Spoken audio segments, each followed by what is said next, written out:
Hello and welcome to the Better Business Bureau's Business Builders webinar series. We're continuing today with a presentation by ACCL Marketing on social media do's and don'ts. So first, a little bit about housekeeping. I'm Nancy Cahalan, president of your Better Business Bureau. I welcome you all today, taking time out of your busy day. I hope you have a sandwich or something while we're presenting here. We have a number of people I think are still trying to get in, so we'll hold off for a moment. Let's talk about the chat feature. If you have any questions, you can put them into the chat, and if they are very pressing and they have to do with whatever the topic is at that moment, we'll jump in and answer your question right away. If not, we plan on holding most of the questions until the end and having some discussion at that point. All right, so let's see. Okay, so I'm going to be turning over the presentation to Cody LaValle and Avier Shiganti from ACCL Marketing, and they'll tell you a little bit about, more about their company. Take it away, Avier. Great. Thank you, Nancy, for the introduction. My name is Avier Shiganti. I'm one of the co-owners here at ACCL Marketing. And today we'll be talking a little bit about social media do's and don'ts. We made a nice presentation to go through. And as Nancy said, we'll have a question session at the end. But any pressing questions, just feel free. Cody and I are here both to help out and answer anything like that. But before we really jump into the presentation, I wanted to just quickly talk about what ACCL Marketing is. So we're a creative marketing agency focused on surpassing your business goals through the art of storytelling. So that being said, we try to create plans for our clients to really understand how they can use a variety of content, say graphic design materials, videography, photography, to really build an online presence for them to get their product or service in front of the right targeted demographic they're looking for. As we continue here, I'll let Cody speak a little bit. Yes, so you guys won't see me just now. I'm in the presenter view, so I'm showcasing the actual presentation here that you see in front of you. But again, my name is Cody LaValle. I'm one of the co-owners of ACCL Marketing, and I'm going to start with presenting some of the do's of social media. So to kick us off, the first do that we have here for social media is having a plan. Social media can be a powerful tool for your business. At ACCL, we recommend that you have a strategic approach to developing and understanding your audience. When we mean that, in terms of having a plan, what we do at ACCL is we go in through one of our first meetings being a discovery session. In a discovery session, this is something that anyone can kind of adhere to, but it's an important time where you hash together your plans to go to market, target markets, overall goals, what platforms will you be posting on, what type of content do you want to be known for, and what time will you be posting. So again, this is a little bit more high-depth kind of view of how we begin kicking off, but it's essential to have a plan when relating to social media and when you actually want to utilize it in a strategic fashion, because otherwise it could just be almost like you're driving in the dark. Having a plan is the most essential thing when going forward with your social media presence. Exactly. So the next topic we like to talk about is setting realistic goals. So when we set these goals, we want to focus on making sure that we can see the end of the tunnel. So social media in general can be very overwhelming with new platforms, with different ways of posting. It can become a lot and it starts to feel like a marathon. But the goal is, in a marathon, you want to keep a nice even pace and make sure you're working towards those goals each and every day. So what we really like to talk about is how can we achieve these goals in a small, realistic sense, one day at a time. So whether that be at a whole, we're trying to increase our sales funnel, of course, but each step of the way, we want to make sure we're hitting small goals. So that might be such as increasing our total following on social media, working on building new graphics for content, increasing our web presence. It's all working in that ecosystem so that you can achieve those goals that you're looking to reach at a certain point in time. I like to say social media is not a sprint, it's a marathon, like I said before, but it's about making sure that you're enjoying each step of the process and building something that you can be proud of in the end. Moving forward, number 3 is create honestly. When creating honestly, the more personable your brand can be on social, the greater the opportunity for developing a strong brand community.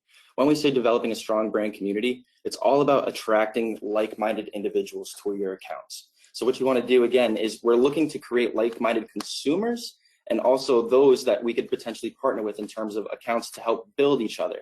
It's all about developing and creating authentically and honestly. So in a flooded and condensed market, such as you see today, especially on social media, as everything grows and the vast majority of accounts are starting to be more productive and incorporated onto different types of platforms, it's important to remain authentic. When we say authentic, it's really remaining true to yourself, your brand, your community, and also, again, your overall goals as a business.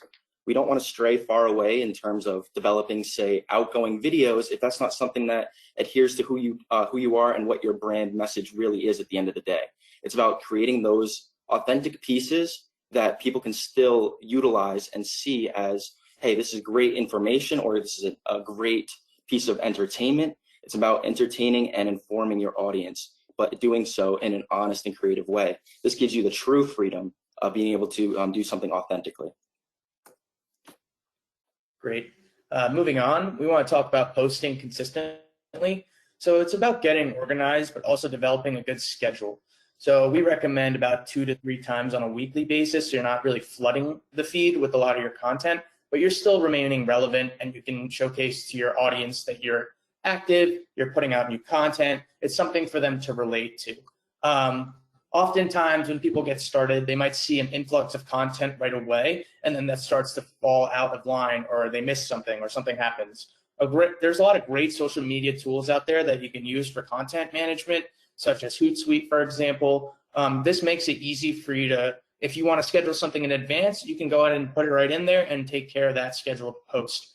Scheduling content is a very important part, and honestly a very big do of social media, because you want to remain that consistent flow where your audience is kind of looking forward to seeing new stuff coming out from your brand, from your company, and talking about how they can continue to create a community around it. Primarily, if you're sharing good content, they tend to not only like it, but hopefully in hopes they're saving the content, sharing it with other like-minded individuals. So creating that posting schedule gives them an opportunity to know that, okay, we should look to see posts maybe Monday, Wednesday, and Friday from them, or even Tuesdays and Thursdays. But getting on some sort of schedule really helps you communicate without even really trying to communicate. To build off that, number 5 in terms of the do's is engaging your staff and team members. I think this is a very important one that might sometimes go underneath the radar, but it's definitely important to tell and inform your staff members to also engage and start utilizing some of your social media posts that your company is also performing and putting out there. If you notice right here, we actually have a small statistic for you where it mentions in a study by LinkedIn, when employees reshare content, it can help engagement by up to 30%. This helps boost it up to 30%. Again, in doing so, staff typically have followings of 3 times higher than your normal company pages. In doing so, it opens up to a larger market, those who are still similar to the ones that are within your target markets. But again, it's diversifying to those that, hey, this is actually a staff member rather than just coming from the normal company page. It builds a full ecosystem, as we've been mentioning in the past, of how we can put out content there in an effective way, which would also be much more cost effective than, say, putting out an advertisement, which could cost hundreds of dollars or multiple dollars on the day. This is a cost-effective way to really maximize what you have in front of you already. And some of the best ways to actually engage your staff and to do so will be celebrating hard work that employees do. This could be anything from, say, a day-to-day job that is just recently completed, or something as well as maybe something you like to celebrate, such as a birthday. It goes quite a long way in terms of engaging staff members and keeping them focused and happy. Exactly. And then we want to talk a little bit about your brand champions. So this is a term that Cody and I like to describe when we say people that are engaging with your content regularly. So we want to make sure we talk about them in a positive light. So we engage people who are talking about your products and services. We're responding to reviews and questions that might be on both your Google listings, social listings, and we're also communicating with like-minded individuals. So social media is a great tool, yes, but it's important for us to also, when we talk for our brand, we're talking to people that might be interested who are creating products that are similar or services that are similar. It gives them a chance to understand a little bit more about who you are and what you offer. And this gives you a chance to also engage in potential partnerships, potential work, It's really just creating, again, everything relates back to that ecosystem. So when you do see someone sharing your content, give them a shout out. Say, thank you again for sharing this. It really means a lot to us. If you see a great Google listing, make sure you say, thanks a lot. It makes a big difference. What you're really creating is customers / clients for life, which is something that Cody and I at ACCL really try to do. We want to make sure that when we put something out, it's something that they can enjoy. And also when it's reshared, we want to celebrate them. So next, we're going to be moving forward to some of the don'ts of social media. Number one being, do not skip the research. Skipping the research can make it difficult to target your proper demographics and reach the target markets that you're actually desiring to reach. So as I kind of mentioned, it was like a type of analogy earlier. Skipping the research is like driving cross country without directions. You might get there, but you're probably not going to make it there the fastest route possible.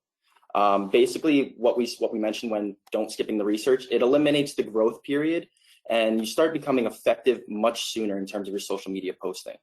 You start posting things that actually matter to the customer and to your target markets, which you have identified. Being true to yourself and adhering to something like this makes it much easier.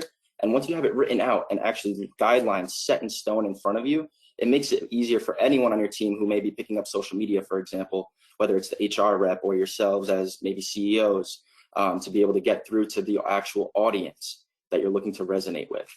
By building content that resonates with the audience, you'll be much more likely to achieve your goals of building either a community, prospecting sales, anything along those natures. It's really about doing the research first, adhering to what you find, and then adapting later on as more research comes in.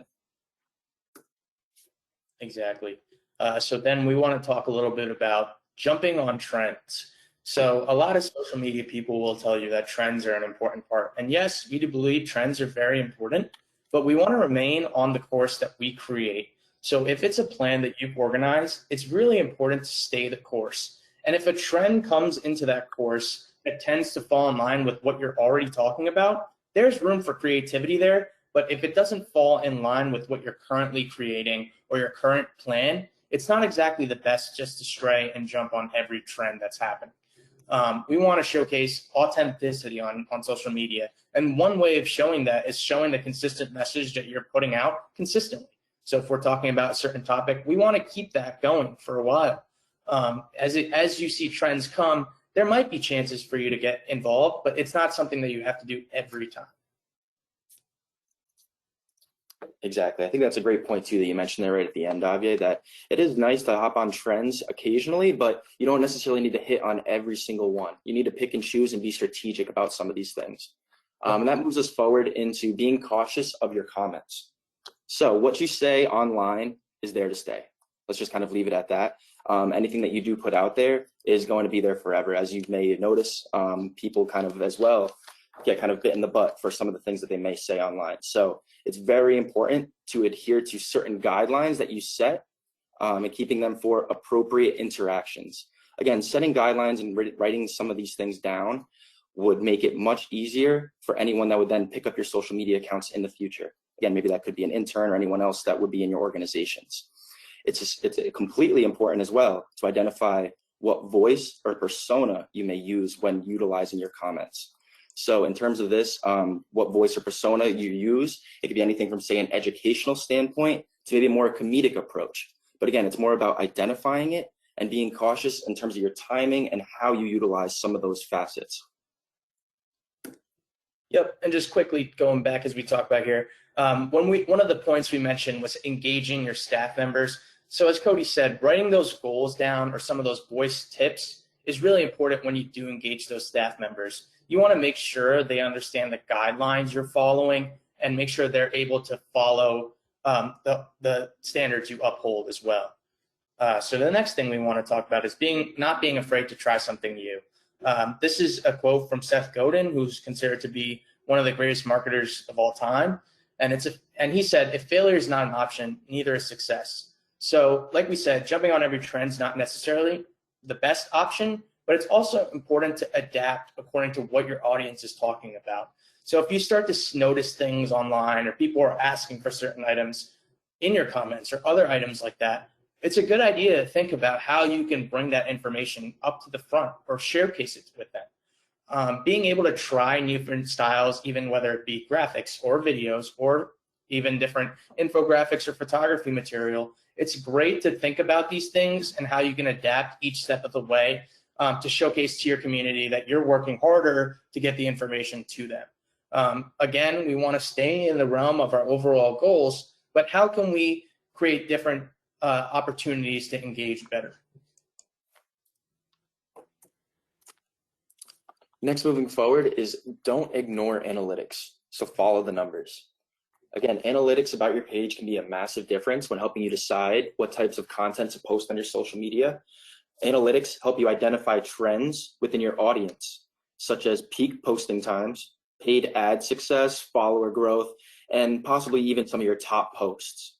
Those are essential things that you should be aware of in terms of when generating future posts, because it's definitely important to understand exactly when your peak posting times would be so that you can maximize when you're posting. See how your paid ads are actually converting so that you can allocate certain dollars elsewhere. Follower growth, understanding exactly how much you're actually growing throughout the month and how many people are actually visiting your pages. And then as well, top posts, identifying what type of content pieces are actually performing at the peak. For instance, maybe video you notice is performing much better than some of your graphic pieces, which are just very text heavy. These are some trends that we notice ourselves in terms of content when we post, but it really depends on what you're posting, the type of medium, and as well what kind of market you're in. So it all depends in terms of the ecosystem, which is why doing the research previous and having the plan is always essential so that we can go back to the actual analytics, and rather than ignoring them, we can actually track them. So as well, you can set goals for yourself through analytics on the monthly scale or even a weekly scale. This way, it helps you stay accountable and track your growth on a time to end. So whether it's, again, a year period where you want to set a goal of achieving over 1,000 followers, that can be something that you set. So that way, then you move down to a monthly scale and set even micro goals compared to the macro. It really helps, again, keep you in track, keep you accountable, and keep you in check. So that way, your growth and you are actually meeting your actual KPIs or what you're looking to finally achieve with utilizing social media. Exactly. And then one last point here we'd like to talk about is don't shy away from negative comments. So social media is always a place where there's positive and also some negative news. And sometimes you can face that either about your business, your product, your service.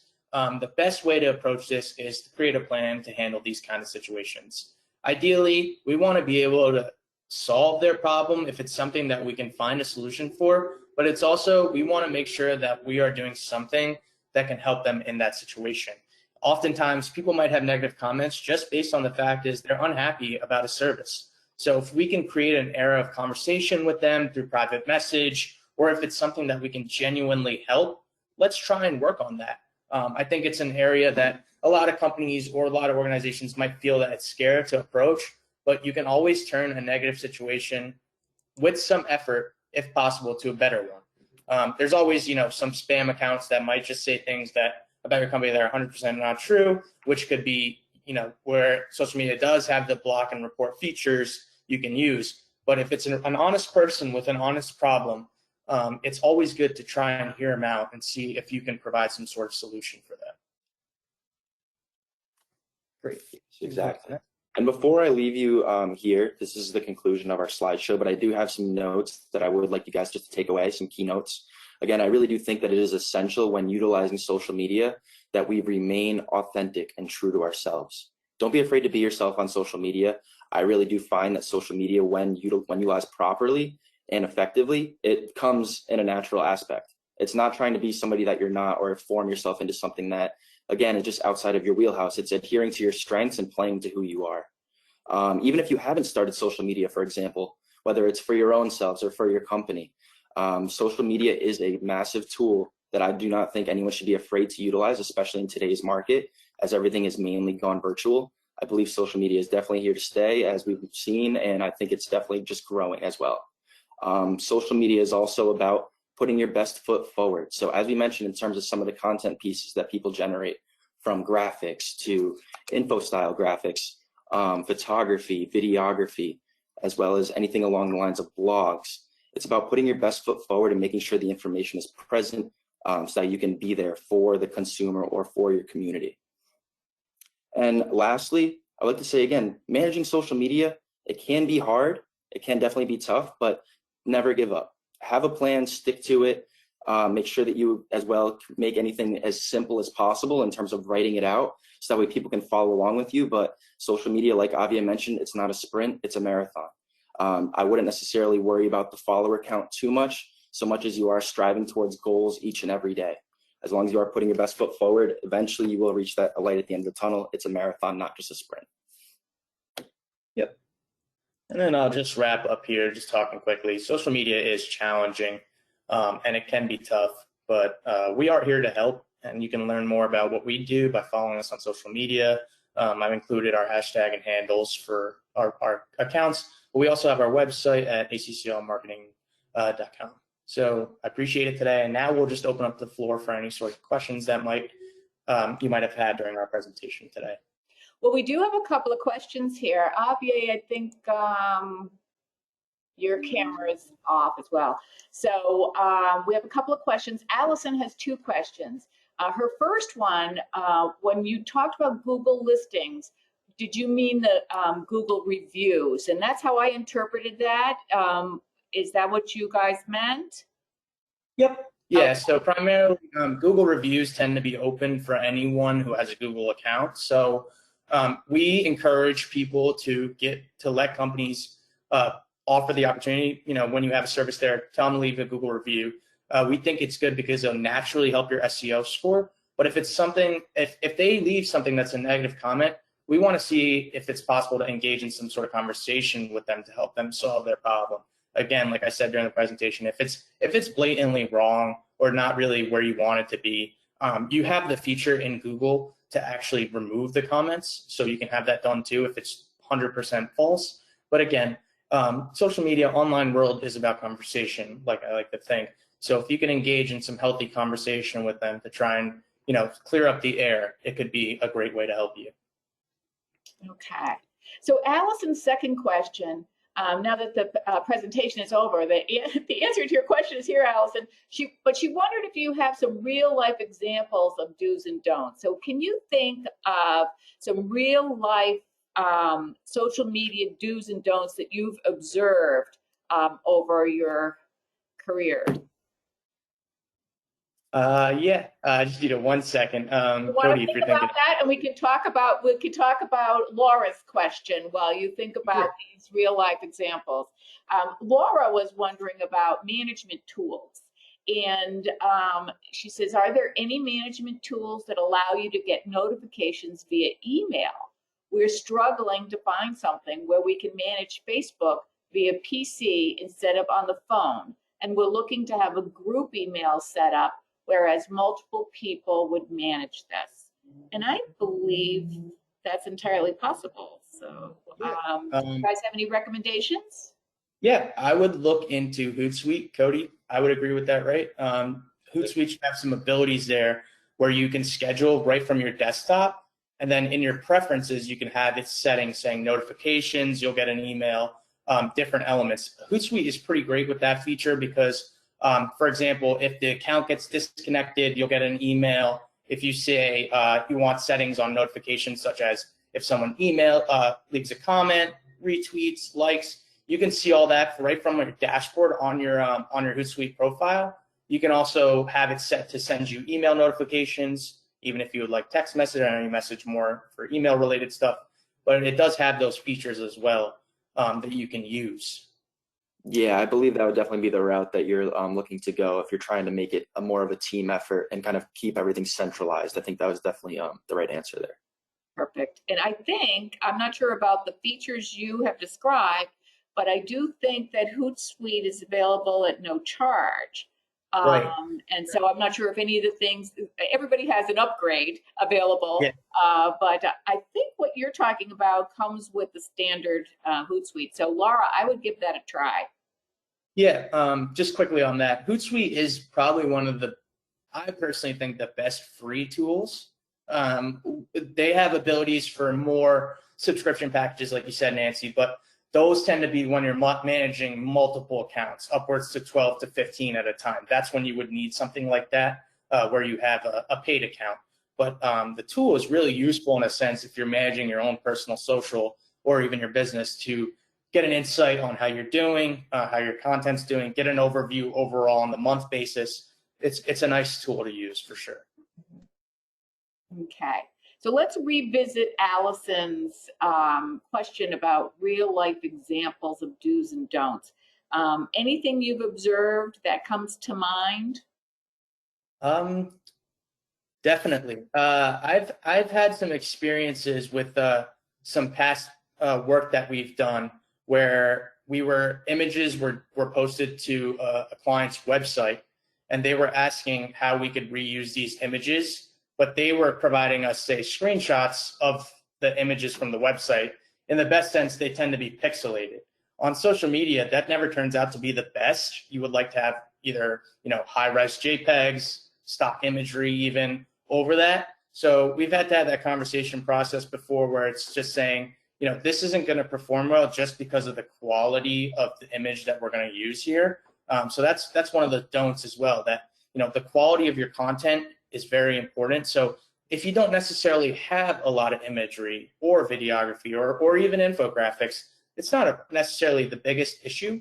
It's about finding how you can share your information. So that might be an opportunity where you do promote your website a little bit more if it's written content. It's organizing it so that you can create content that's still good, but you're not necessarily putting out pixelated images, say on Instagram, which is primarily a photo app.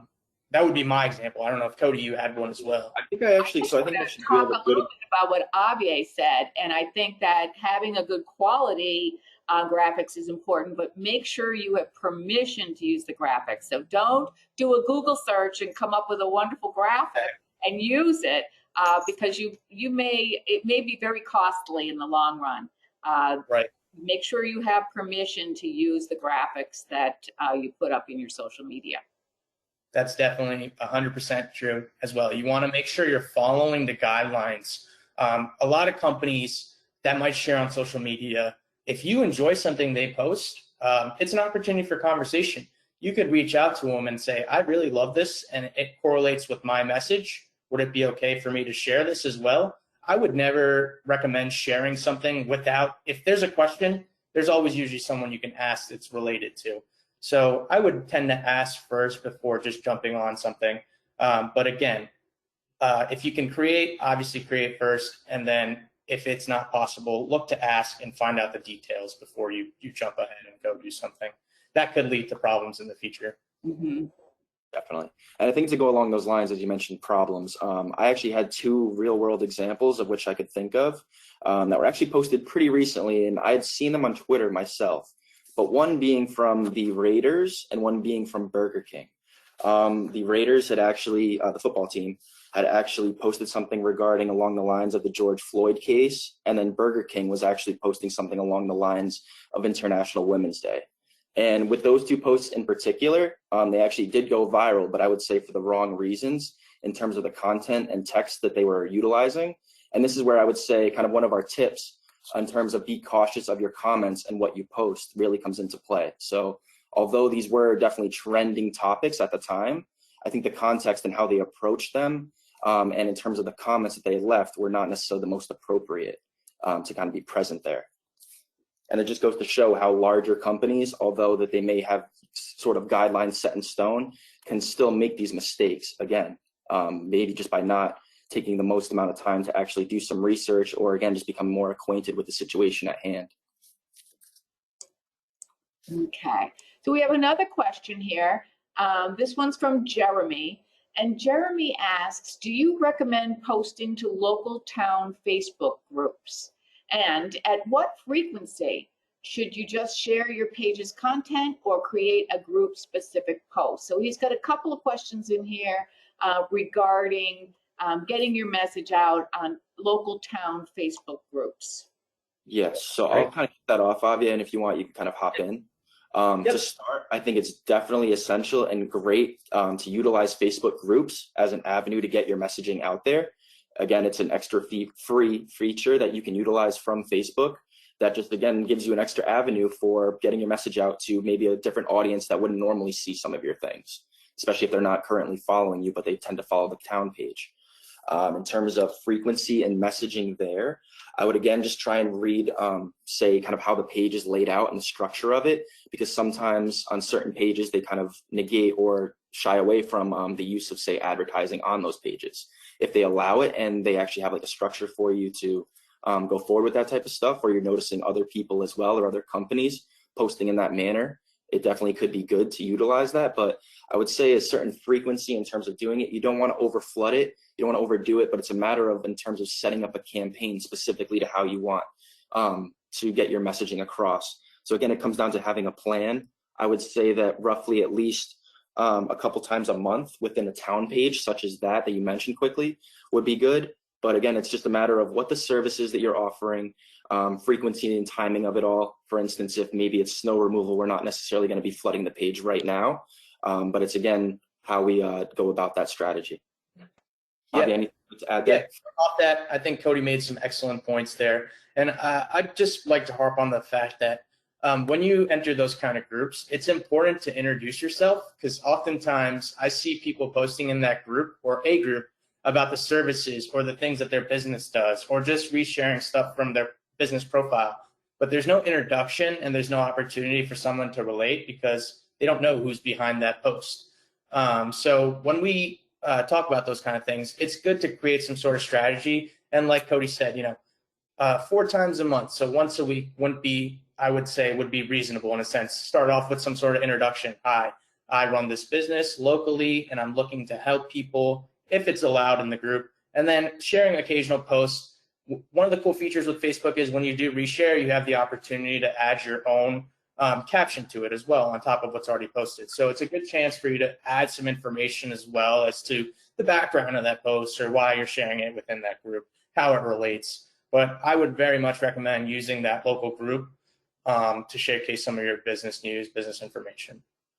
Exactly. And even on top of that, if there are other groups that you may be able to identify outside from just say the local level that adhere to your service or your industry, those might be worth getting into as well. You can definitely showcase yourself there too. Good advice. Well, we continue to get some questions here. One common question is, will you be sharing your slides? And the answer to that, I know, that's yes, because I'll email them out to you after the presentation. We just didn't want you clicking ahead. And then a follow-up question about HootSuite. We have a lot of interest there. Lynn would like to know if HootSuite is user-friendly. Yes, I can take that, Cody. So HootSuite's pretty cool. They have some pretty nice features in there that will showcase character length, and then they have some features as well that will help you see the post before it's posted, so you get an idea of what it looks like. And oftentimes, social media is visual, so even if you're writing something and it doesn't look the best, you could see it on the post on the side, so you can adjust it accordingly, reread it yourself. Another tool that I like to use that goes well with HootSuite is Grammarly. So that's another tool that helps to make sure that you have no spelling errors and checks your flow as well. So it gives you an opportunity to just kind of feel 100% reassured before you schedule that post. I tend to be the person when I do schedule, I get a little nervous because it's going out on a later date. I don't want to forget about it. But having those tools where I know that HootSuite is letting me know this is going out today, I could see it on the dashboard, and then running it through a Grammarly check ensures that what I'm putting out there is exactly what we want out there. So I would say it's very user-friendly. Their customer service is great. They do have some features in there for customer service and customer support, which are useful, which I would recommend as well if any of those problems occur. Exactly. And like Javier mentioned, as you're actually in the system, building out the posts themselves, they do present a mock-up of exactly how it would look like per platform on the right side of your screen. So as you're building it out and typing in the text, it is very user-friendly in the sense that even though you're building it in the back end, you're not actually on that platform. It will show you a picture of exactly what it would look like to go along with that. So you'll be able to see everything from, again, noticing how many characters you have in terms of your text, making sure hashtags are appropriate in there, and then again, making sure the media works as well. So I guess we all agree it's user-friendly, and that's probably why it's so popular. I mean, it was one of the first entries into this type of business, and it took off right away. I think we all get a little suspicious when things are free, but this one, I have found that the free version is is very effective. And I'm sure that there are a lot of optional things that are good for some businesses, but we just didn't need. Let's see. We have a question from Karen. Karen says that she sees a lot of companies who only use Facebook in lieu of a website. And her question is, do you find that it would be beneficial for a company to have their own website, which could be linked from their social media? You want to take that, Javier, or you want me to? Yeah, I can. Talking a little bit about websites and platforms in general. So again, I personally feel this goes back to your plan. So what your goals are should relate to how you're going to perform online. So oftentimes people, like you just said, might only have social but don't have a website. But if you need to collect information or you need to schedule appointments, websites are useful for that sense, even if it's a basic landing page so that they can go to your page and schedule. If you're attracting them through social media and then getting them to register on your website, that's a very nice ecosystem that can work well together. I would say what we provide in a sense is that creating that sense of uniqueness, and we don't like to make a cookie cutter plan for everyone. So if you feel that a website or it's beneficial to the growth overall of your business, your service, or your sales aspect is necessary, I would recommend yes. And I personally feel website now more than ever is a very important part of your presence. As we are, traversing through this digital landscape, this digital world that we're in, having a website that someone can search quickly for allows them to basically know who you are. Oftentimes people will go to the website and then go to social, but it also depends on your age demographic. For example, younger people might search you on social media and then go to your website, and then it might go the other way for older demographics. But again, overview quickly, it depends on what you're looking for overall, but I do think a website is very important again. Yeah, and I'd just like to add there, like Javier just mentioned, he does believe it is important. And I think as well that it is important in the sense that it helps, again, build that full ecosystem as we've been harping on, because at the end of the day, although maybe we don't think it, Google is one of the most visited websites still utilized today. And especially, again, it's the #1 search engine out there.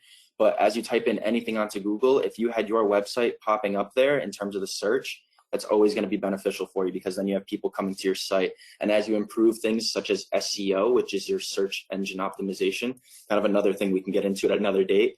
But it basically goes with your content and what you are posting and your keywords that are available on your website. It helps build up that score, and it'll push you towards the top of the search results. You can always put in paid advertisements towards that type of thing as well, as you can with social media. But again, building that full ecosystem and having other avenues for people to reach you at is essential. And like Javier mentioned, there are features that maybe make much more sense on the website than trying to jam them into Facebook or Instagram and Twitter, where it's a lot more kind of cookie cutter in the sense that you'd be more free flowing and have more ability on a website that is your own. I definitely do believe that having a website would be beneficial for those aspects. Okay.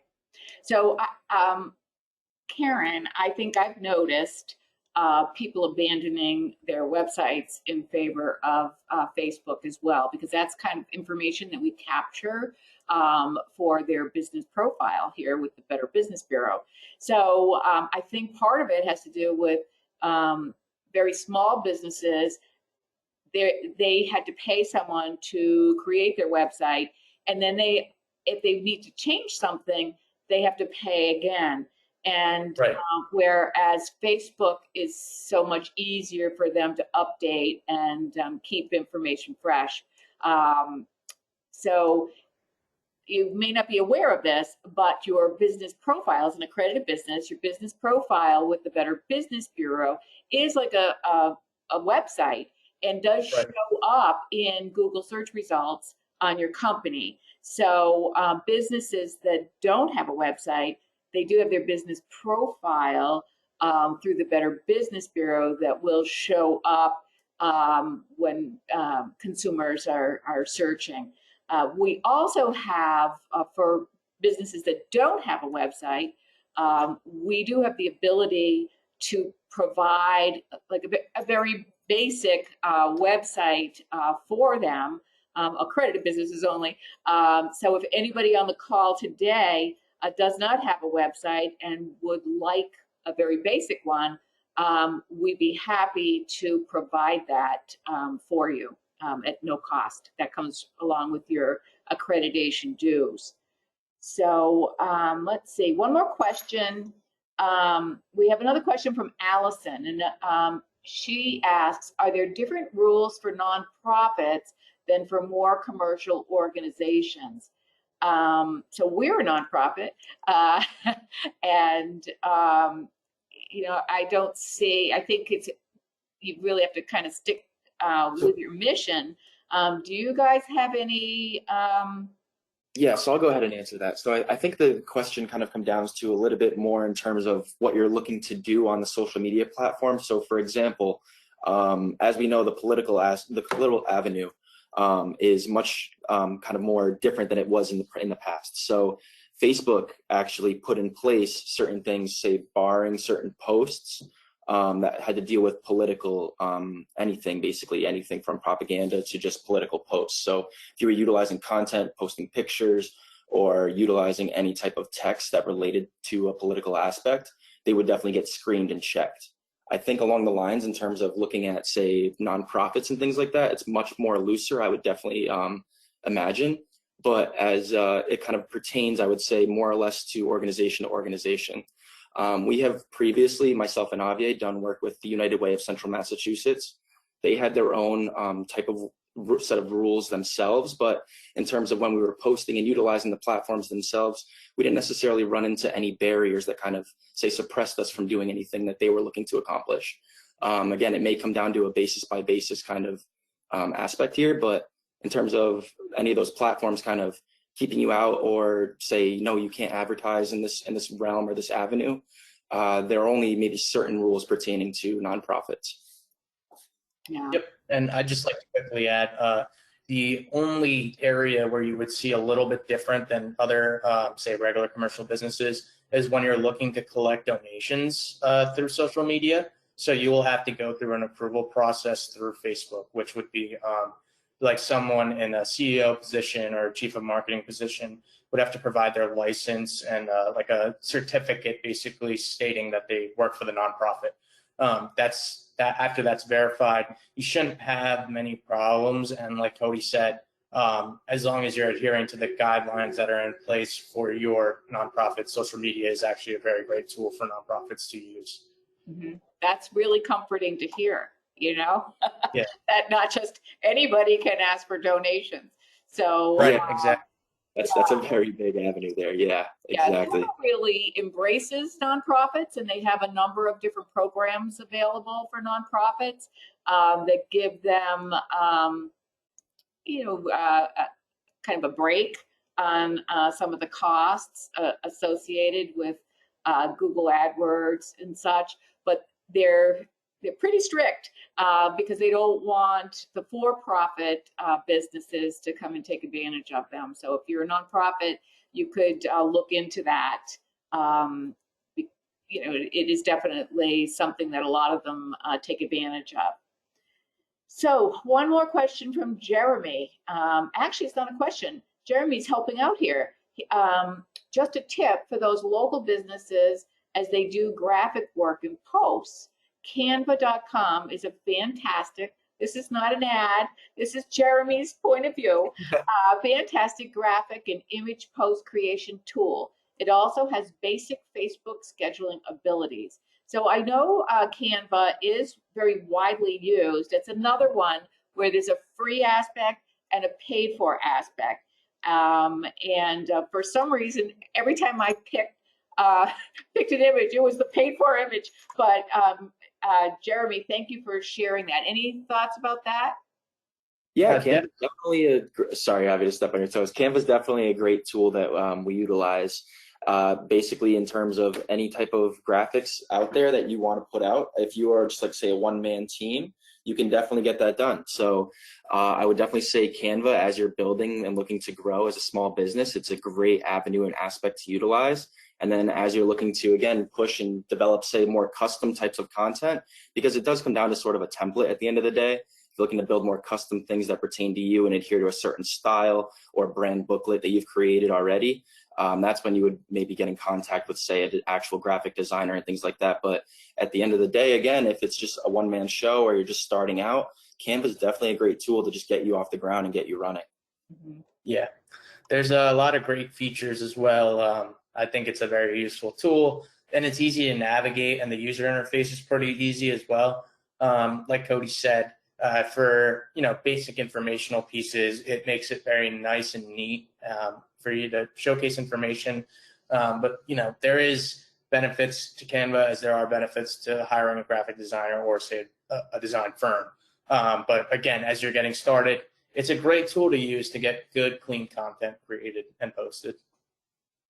Exactly. I would caution folks that produce social media using Canva that I don't believe you have permission to use those images. Here's that Killjoy BBB again. You don't have permission to use those images in other places.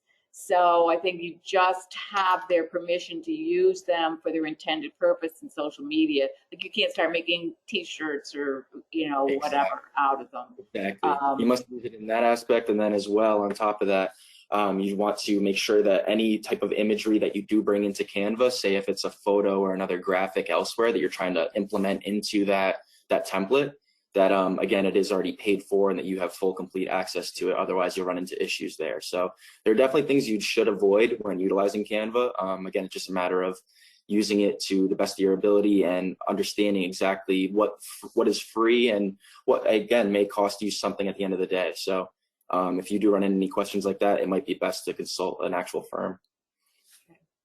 Great. Well, that ends the questions that we had, unless anyone has any final questions. They were great. Thank you for your participation today. I do have one question for you. You can think about it. I'm going to email you those slides, so you'll have my email address. But are there any other topics that you'd be interested in BBB bringing to you at a Business Builder seminar?